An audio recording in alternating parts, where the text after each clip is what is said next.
Nama saya Nurtiana, peserta PPG dalam jabatan Angkatan 2 dengan nomor peserta 2050049337. Siap mengikuti uji kinerja.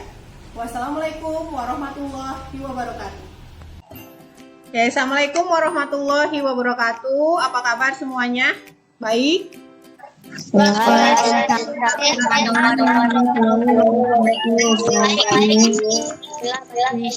selamat pagi. Walaupun kita sedikit mendung di Bogor, mudah-mudahan kalian tetap bersemangat untuk belajar dari rumah. Anak-anak, apakah tadi pagi sudah melakukan pembiasaan keagamaan? Sholat duhanya sudah? Sudah. Tadarussnya sudah? Sudah. Iya, Min. Nah, sebelum kita memulai pembelajaran, apakah kalian sudah mengisi daftar kehadiran di Google Classroom?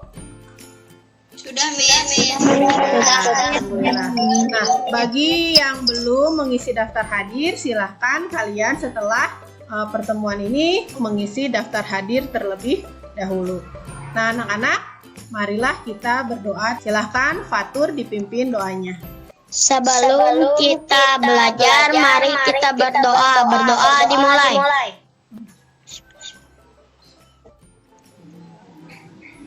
Selesai. Nah, anak-anak, marilah kita menyanyikan terlebih dahulu lagu nasional dari Sabang sampai Merauke.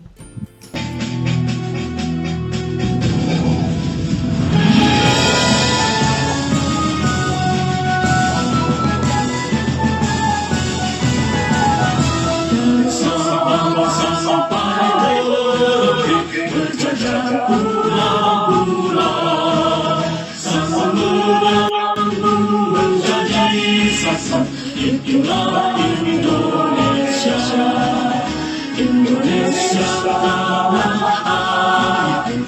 Aku berjanji padamu menjunjung tanah airku Indonesia. Tadi adalah lagu nasional dari Sabang sampai Merauke. Anak-anak, hari ini kita akan mempelajari tema 5 wirausaha, subtema 3 ayo belajar berwirausaha pada pembelajaran kedua.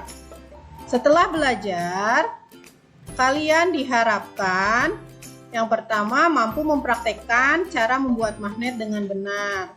Berikutnya, kalian mampu membandingkan sifat magnet atau sifat kemagnetan yang terbentuk dari cara pembuatan magnet buatan yang dengan tepat.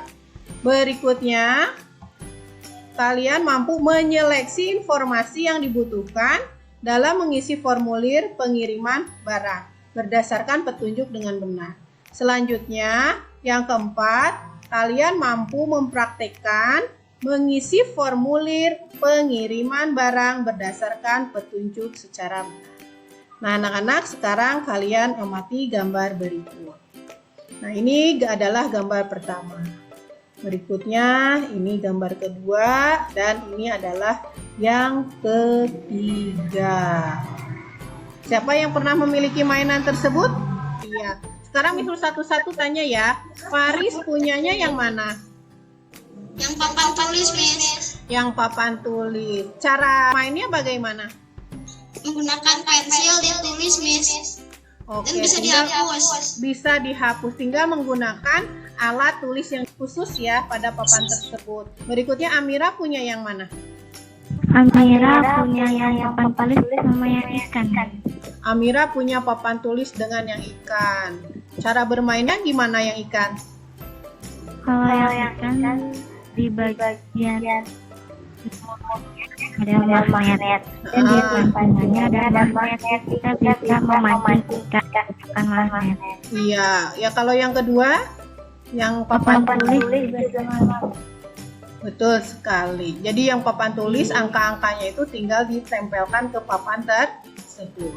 Nah, di situ ada pertanyaan, tahukah kamu bagaimana cara menggunakan permainan tersebut? Tadi Faris sudah tahu untuk papan yang bisa ditulis kita sudah disediakan alat khusus untuk menulisnya. Itu bukan pensil, itu di ujungnya itu adalah berupa besi ya.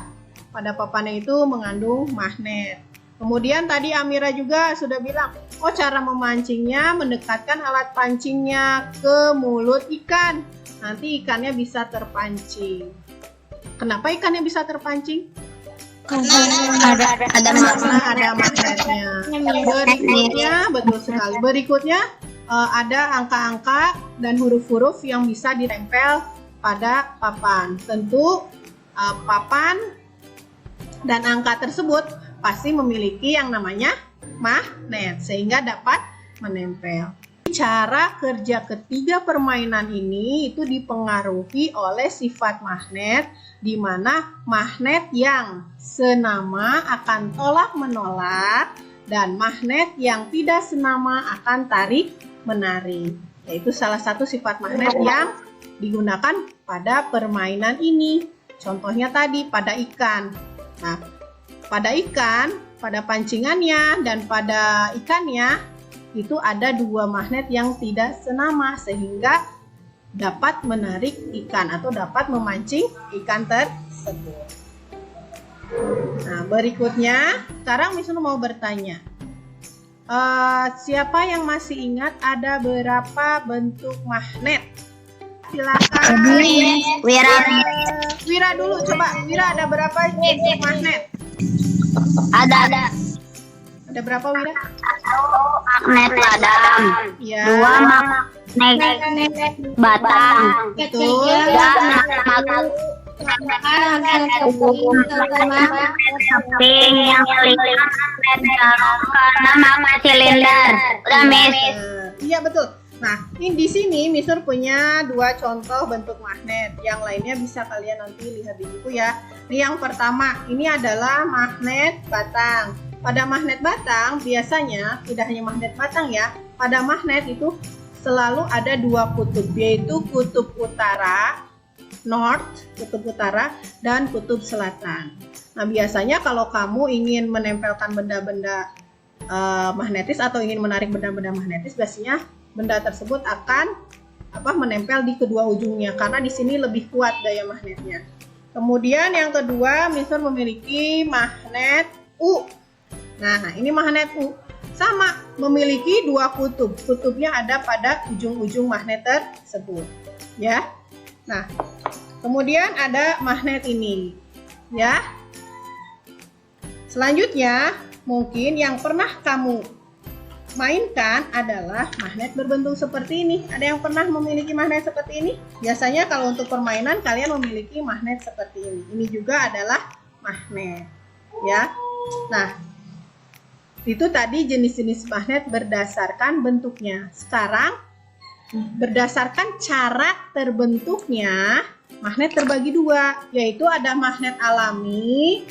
Magnet ini terbentuk sendiri dari alam. Kemudian ada magnet buatan. Magnetnya memang sengaja dibuat dari benda-benda magnetis seperti besi dan baja.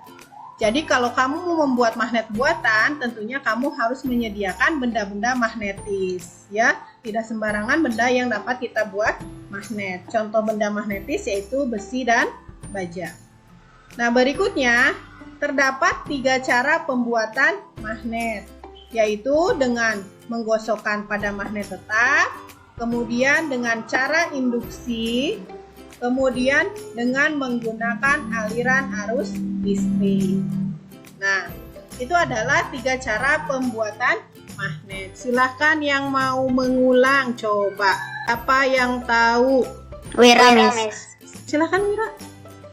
Sebutkan 3 cara membuat magnet. Dengan cara digosokkan. Betul. Yang kedua dengan cara induksi. Betul. Dan yang ketiga dengan cara mengalirkan listrik atau bisa disebut elektromagnetik. Betul sekali 3-tiganya. Berikutnya Miss Nur share. Yang pertama itu adalah membuat magnet dengan cara menggosok. Benda apa saja yang kalian harus siapkan?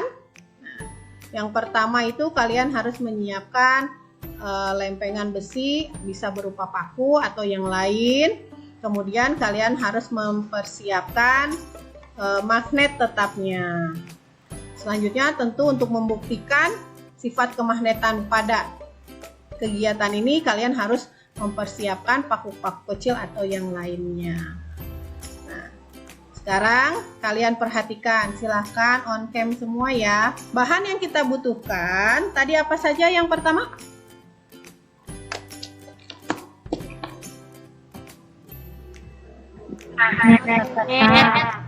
Magnet. Berikutnya Paku ukuran besar dan paku ukuran kecil. Oke, untuk membuat magnet dengan cara gosokan, pertama kalian siapkan magnet yang kalian punya ya.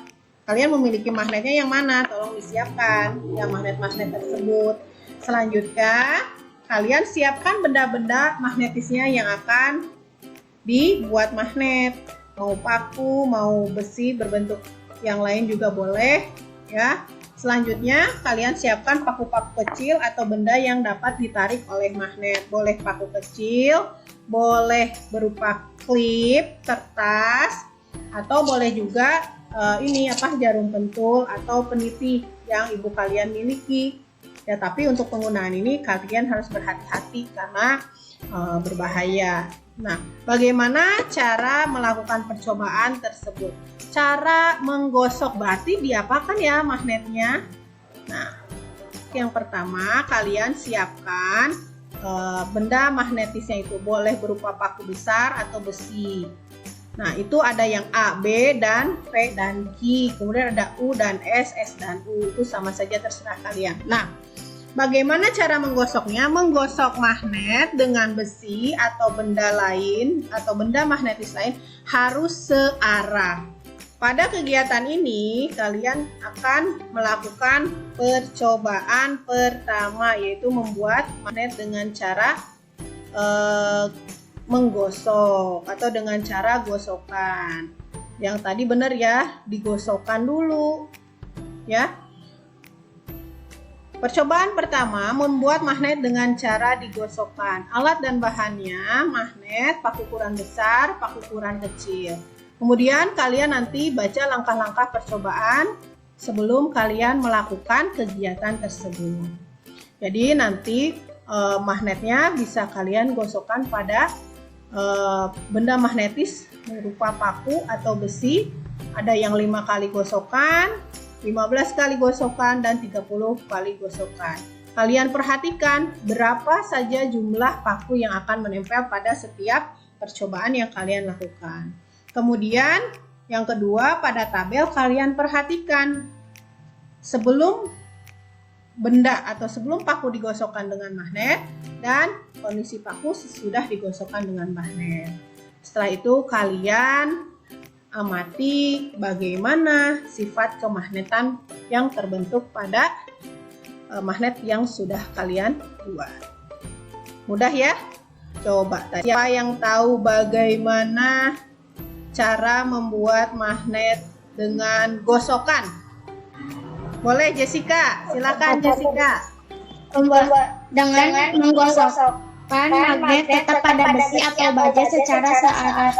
Betul sekali. Aira, bendanya apa saja yang dibutuhkan? Magnet tetap, besi atau baja, paku. Oke, pintar. Jadi tinggal kalian gosokkan ya. Nanti perlakuannya adalah besinya kalian gosokkan pada magnet. Jadi bagian mana yang harus kalian gosokkan? Biasanya adalah bagian ujung magnet tersebut. Nah, sekarang kita perhatikan untuk membuat magnet dengan cara induksi. Alat dan bahan yang kalian butuhkan adalah magnet tetap. Kemudian kalian membutuhkan batang besi atau paku besar sebagai benda yang akan kita pengaruhi magnet. Kemudian paku-paku kecil untuk membuktikan apakah benda tadi sudah mengandung magnet. Nah, untuk membuat magnet dengan cara induksi, kalian tinggal mendekatkan magnet tetap pada batang besi atau paku tersebut. Nah, pada percobaan yang kedua ini, kalian memerlukan masih sama seperti tadi, magnet, paku besar, paku kecil, atau benda yang dapat ditarik magnet lainnya, dan penggaris ya. Jadi penggaris ini nanti untuk mengukur jarak antara magnet dengan paku besar atau benda yang akan dipengaruhi oleh magnet. Kemudian kamu hitung jumlah paku yang menempelnya ada berapa. Nah, setelah itu pada tabel kedua seperti biasa kita harus mengamati kondisi paku besar. Bagaimana sebelum didekatkan dengan magnet dan bagaimana sesudah didekatkan dengan magnet. Kemudian bagaimana sifat kemagnetan yang dimiliki oleh paku besar tersebut. Ini contoh induksi. Jadi ketika didekatkan seperti ini. Nah, sekarang magnetnya kita jauhkan sedikit. Masih bisa menempel. Kita jauhkan lagi. Masih menempel. Kita jauhkan lagi. Apa yang terjadi? Yang terjadi klip kertasnya terjatuh karena pakunya sudah tidak mengandung magnet. Itu yang akan kita lakukan sekarang, ya. Nah, itu cara induksi. Yang ketiga yaitu cara elektromagnetik katanya, yaitu dengan mengalirkan arus listrik pada besi. Ya. Berarti di sini alat dan bahan yang kalian butuhkan adalah silakan Amira. Baterai, kawat konduktif, baterai, dan paku. Iya betul. Coba Faris, dari pernyataan Amira tadi yang disebutkan, ada magnet tidak yang kita butuhkan? Tidak ada, Miss. Tidak ada. Terus yang dibutuhkan adalah baterai. Untuk apa baterainya? Untuk mengalirkan arus listrik, Miss. Karena nomor 3, cara membuat magnet dengan mengalirkan arus listrik, tentu kita membutuhkan yang namanya sumber listrik. Sumber listrik yang dipakai kali ini adalah kita menggunakan baterai. Nah, itu adalah percobaan yang harus kalian lakukan. Cara-caranya nanti akan kita lihat di video pembelajaran. Nah, berikutnya ini yang akan kita lakukan pada percobaan ketiga. Tuh, tadi alat dan bahannya sudah disebutkan oleh Amira, baterai, kawat, paku besar, paku kecil.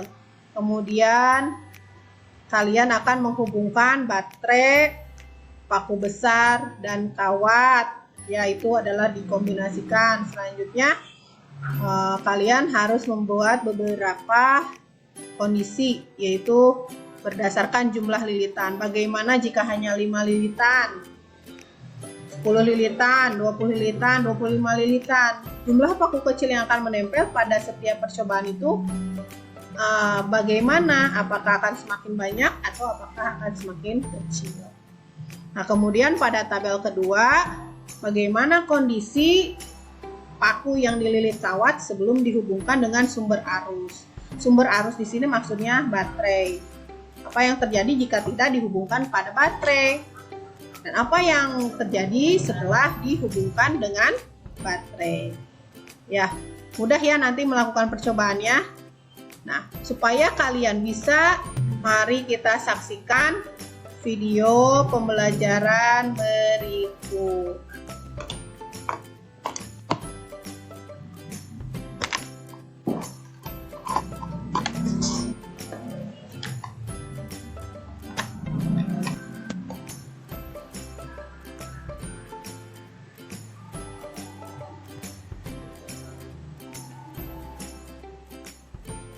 Nah, pada video kali ini kita akan belajar 3 cara membuat magnet.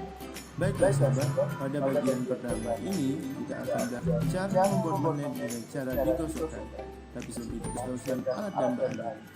Nah, alat dan bahannya kita. Anak-anak, karena Miss pernah mengirimkan video pembelajaran ini pada WhatsApp group, silahkan kalian ulangi lagi dan perhatikan bagaimana langkah-langkah percobaan yang akan kita lakukan atau yang akan kalian lakukan di rumah. Mintalah kalian bimbingan orang tua kalian ya. Jangan lupa jika kalian kesulitan, minta dibimbing oleh orang tua untuk melakukan percobaan tersebut. Ya. Nah, Berikutnya, mengenai percobaan, ada pertanyaan? Tidak.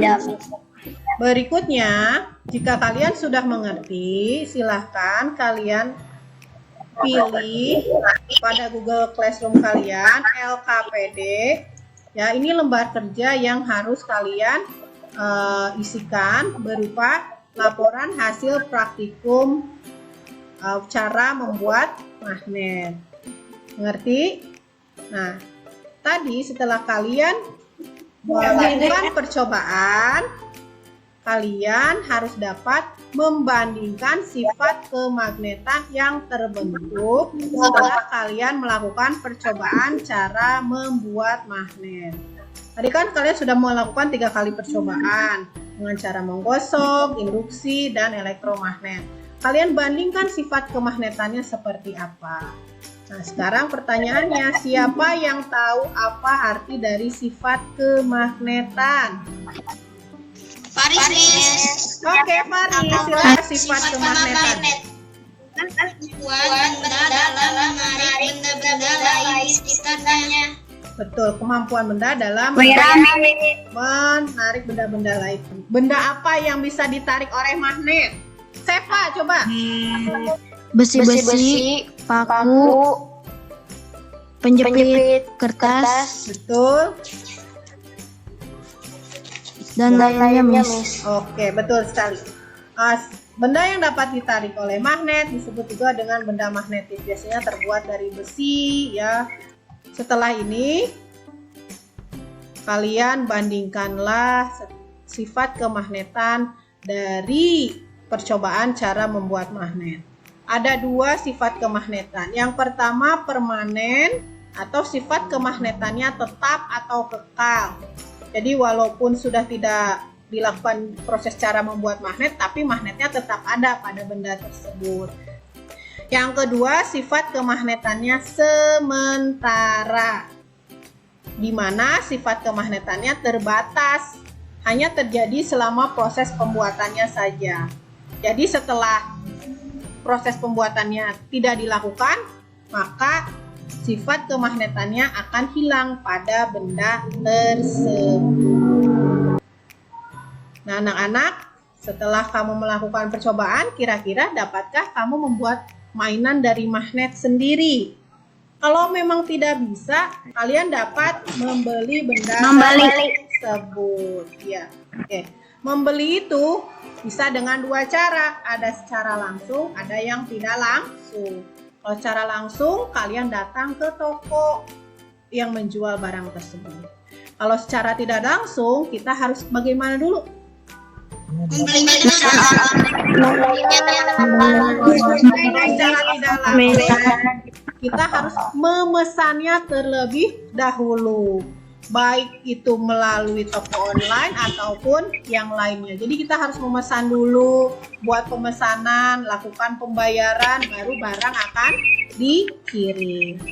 Nah, untuk mengirimkan barang, kita memerlukan yang namanya adalah, nah ini contoh formulir pengiriman barang dari PT Pos Indonesia. Kalian perhatikan di situ di sebelah atas ada logo dari Pos Indonesia.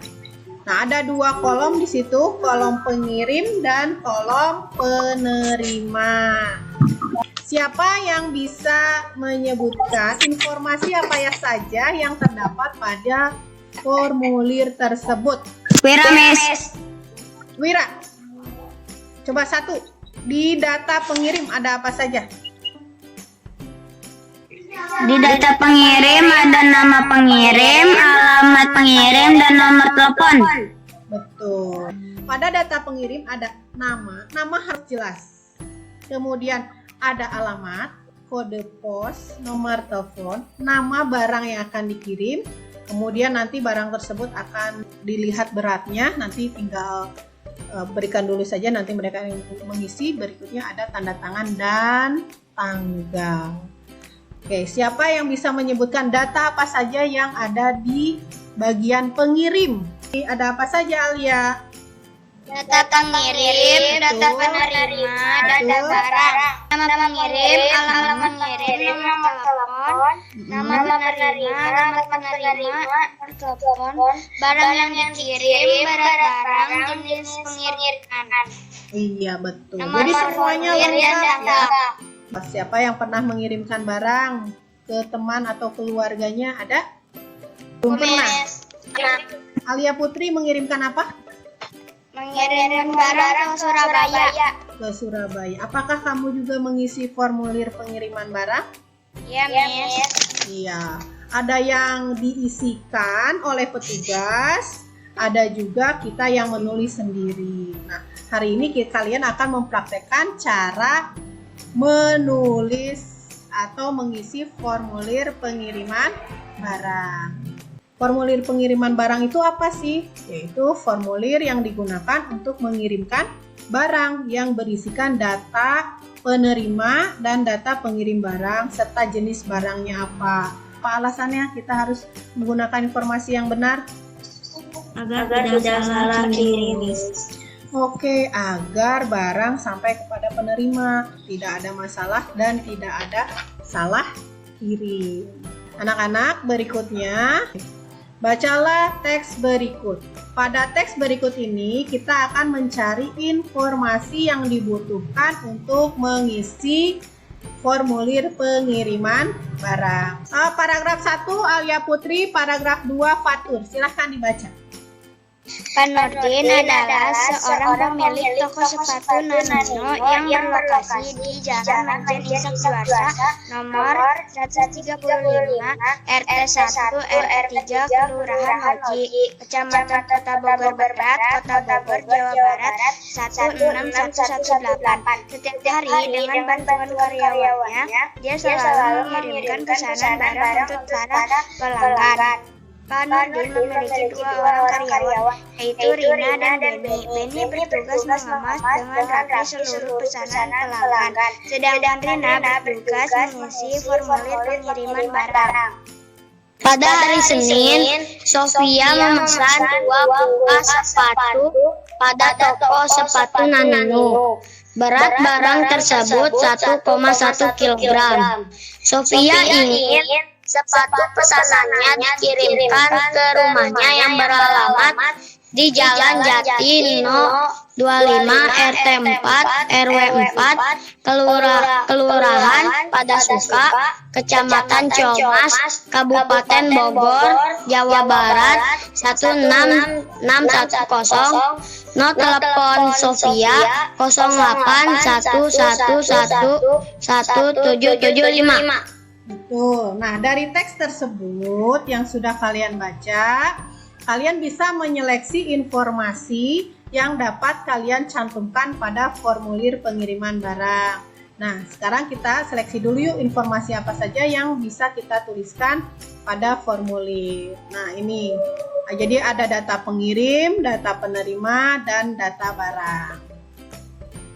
Nah, data pengirim. Nama pengirimnya siapa tadi? Pak Nurdin. Iya, Pak Nurdin, Pak Nurdin dari Toko Nanino. Alamat pengirimnya yang mana?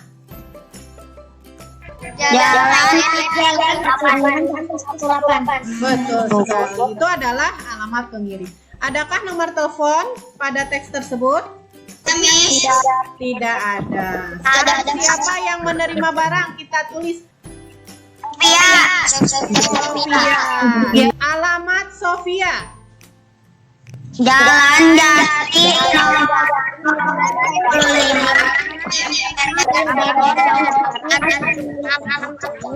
nomor 8. Iya, betul sekali. Nah, itu adalah data pengirim dan data penerima. Berikutnya ada data barang. Nah, barang yang dikirimkan adalah sepatu. Berapa berat barangnya? 1,1 kilogram. Nah, di sini berikutnya di bawah ada jenis pengiriman. ada ekspres atau reguler. Kalau ekspres berarti barang tersebut akan sampai dengan cepat di rumah kalian. Kalau reguler berarti membutuhkan waktu lebih lama. Dan kemudian ada catatan. Catatan apa yang akan kalian tuliskan di situ? Misalkan untuk hadiah ulang tahun atau bagaimana, itu terserah kalian. Berikutnya ada tanda tangan petugas, tulis nama jelas, kemudian ada tanda tangan pengirim, tulis nama jelas. Nah, begitu ya cara menyeleksinya. Baca dulu teksnya, kemudian kalian harus atau hanya mencantumkan informasi yang dibutuhkan saja dalam mengisi formulir pengiriman barang. Kalian perlu untuk memperhatikan petunjuk pengisian formulir. Nah, mudah kan? Jadi pelajaran hari ini dua-duanya adalah mempraktekkan. Yang pertama kalian mempraktekkan cara membuat magnet, yang kedua kalian mempraktekkan cara mengisi formulir pengiriman barang. Nah, anak-anak, sebelum kita menutup pembelajaran, kesimpulan apa yang dapat kalian tarik dari pembelajaran hari ini? Wira, Miss. Silakan Wira. Pertama, kita belajar tentang mengenal sebuah magnet. Berikutnya, Yang kedua, jenis-jenis magnet. Yang ketiga, cara membuat magnet. Yang keempat, apa itu formulir. Yang kelima, cara mengisi sebuah formulir pengiriman barang, Miss. Udah. betul. Sekarang Fatur, coba apa kesimpulan dari Fatur? Dan belajar apa sih cara membuat magnet, mempraktekkan magnet, dan cara mengisi formulir. Oke, pembelajaran kita hari ini adalah bagaimana kalian membuat magnet. Ya, ada 3 cara membuat magnet: dengan cara gosokan, dengan cara induksi, dan dengan cara dialiri arus listrik. Kemudian kita mempelajari sifat kemagnetan yang terdapat pada hasil percobaan yang akan kalian lakukan nanti. Nah, yang kedua, kalian mempelajari bagaimana cara mengisi formulir pengiriman barang. Betul sekali anak-anak. Nah, anak-anak, jangan lupa setelah ini kalian silahkan unggah lembar kerja supaya kalian dapat mengisi laporan percobaan kalian. Kemudian setelah itu kalian dapat mengerjakan tugas evaluasi juga yang sudah ada pada Google Classroom yang sudah dikirim di sana. Nah, anak-anak, sebelum kita menutup pembelajaran hari ini, Miss Nur ingatkan kalian untuk tetap semangat belajar. Kita bertemu lagi minggu depan pada tema 5, subtema 3, pembelajaran keempat. Kita akan belajar mengenai sifat-sifat seorang wirausahawan. Sebelum kita berpisah, marilah kita berdoa terlebih dahulu. Silahkan berdoa dipimpin oleh Faris. Menutup dari ini, mari kita berdoa. Berdoa mulai.